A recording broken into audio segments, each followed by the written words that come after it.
सोचिए कोई आपके सामने खाने की थाली लाकर रखे, लेकिन हाथों से नहीं पैरों से। क्या आप बुरा मानेंगे? शायद हाँ, क्योंकि भारतीय संस्कृति में खाना परोसना हमेशा प्रेम, आदर और स्नेह का प्रतीक रहा है। लेकिन अगर हम आपसे कहें कि एक जनजाति ऐसी भी है जहां नवविवाहिता दुल्हन अपने पति को भोजन पैरों से खिसका कर देती है और पति नाराज होने की बजाय उस थाली को सिर से लगाता है ना हैरानी की बात।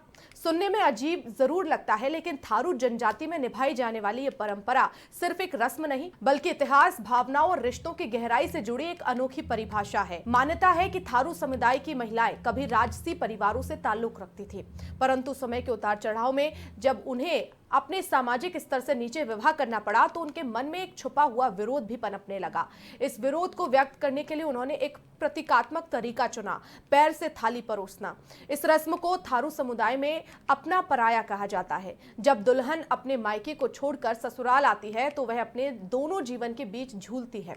एक तरफ उसका बचपन, उसकी जड़ें, उसके माता पिता का घर, दूसरी तरफ उसका नया जीवन, नया परिवार और नए रिश्ते। यह रस्म उसी मनोभाव का प्रतीक है। वो अब इस परिवार की, लेकिन उसने अपने अतीत को पूरी तरह नहीं छोड़ा है।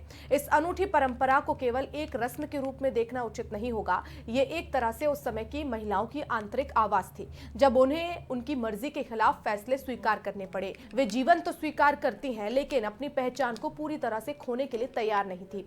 ये परंपरा इसी दोराहे को दर्शाती है, स्वीकारता और विरोध, प्रेम और पीड़ा। आज के समय में जब समाज तेजी से बदल रहा है, तब ऐसी परंपराएं सवालों के घेरे में भी है, लेकिन इतना तय है कि यह रस्म हमें यह सोचने को मजबूर करती है कि परंपराओं के पीछे केवल नियम ही नहीं, कहानियां और भावनाएं भी छुपी होती हैं।